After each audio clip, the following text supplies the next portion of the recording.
Good evening, good afternoon, everyone. And yes, I guess you have seen the vocab that I've added to the spreadsheet. It's going to be quite a speech.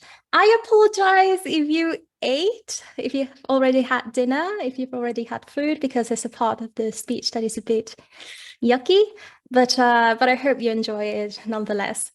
Okay, so my speech is going to start now. I am here to provide you with a guide when it comes to royal funerals, and not just the royal funeral that took place 2 days ago, but throughout English, or well, British history. The passing of Queen Elizabeth II has been felt all around the world. Millions of people are in mourning. The United Kingdom bid her a final farewell with a state funeral and a military procession on Monday.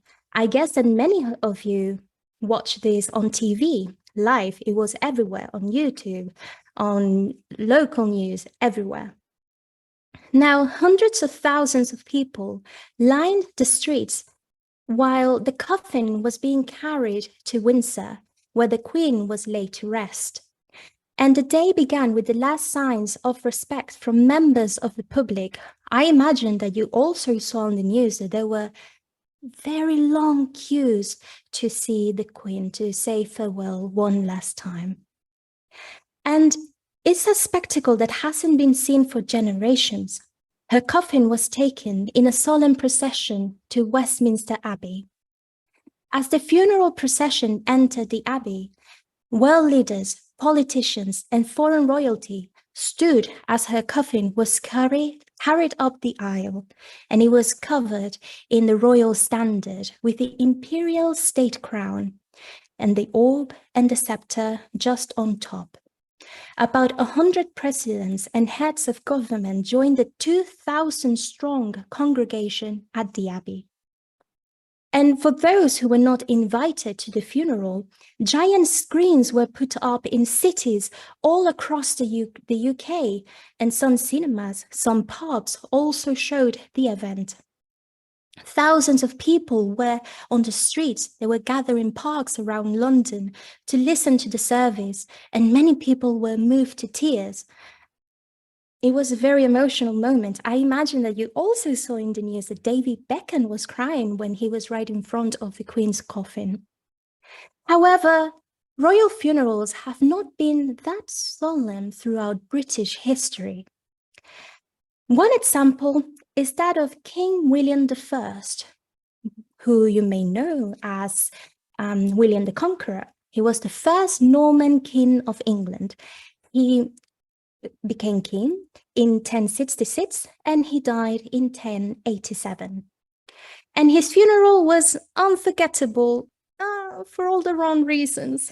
And in the end, his funeral, it ended up being some sort of Monty Python. It was just a very ridiculous situation, to be honest.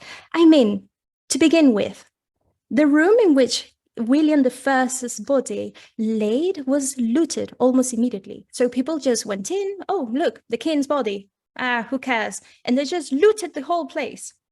And the king's body was left naked on the floor.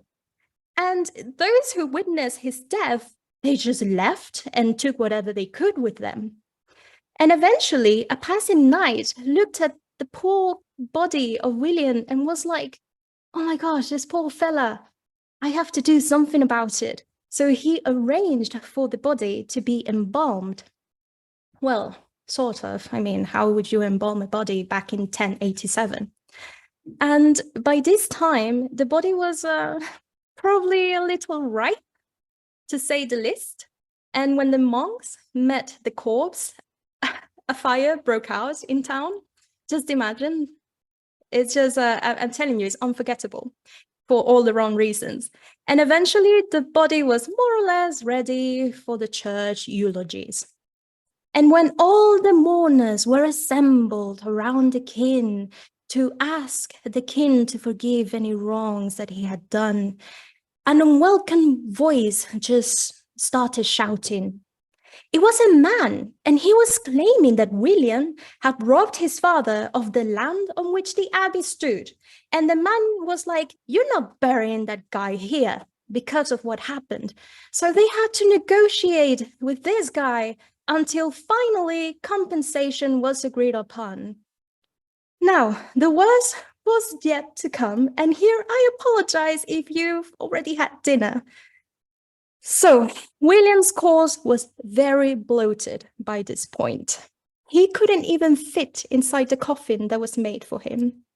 And the body was basically forced into the coffin.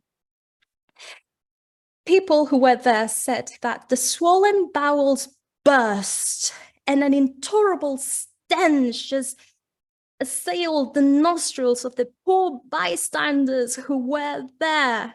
And they tried to use as much incense and perfumes as possible, but they just couldn't hide the horrible smell of his body. And in the end, everyone just did everything quickly and left. Just imagine, poor William the Conqueror, someone who has this name, William the Conqueror, ended up like this. And let's just put this vile and disgusting historical episode behind us and look at how royal funerals became less messy and more fitting for a king or queen. Let's skip a few centuries. It's the year 1603. The Virgin Queen Elizabeth I has died. Her death was an occasion of universal mourning, and back then the printed press existed, so pamphlets were made announcing the Queen's death.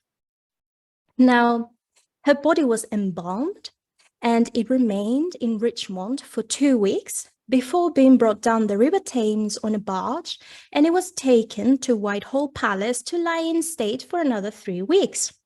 And thousands of people gathered to see her funeral procession to the Abbey on the 28th of April, 1603. 3,000 people, just imagine. Even the lowest ranking members of the royal household were part of this procession. And as I mentioned, thanks to the printing press, people were able to attend this.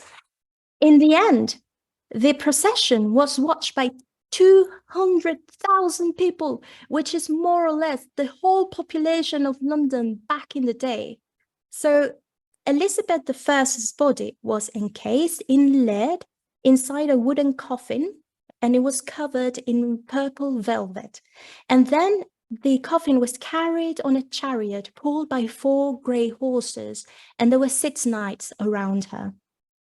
They also made a life-size painted wooden effigy of Elizabeth wearing a crown on her head and with a sceptre in her hands. And she looked so lifelike that mourners would just look at this effigy and just cry because it really looked like the Queen. And back then, there was cult when it came to royalty. So this was a big event. And I'm going to leave part 1 here.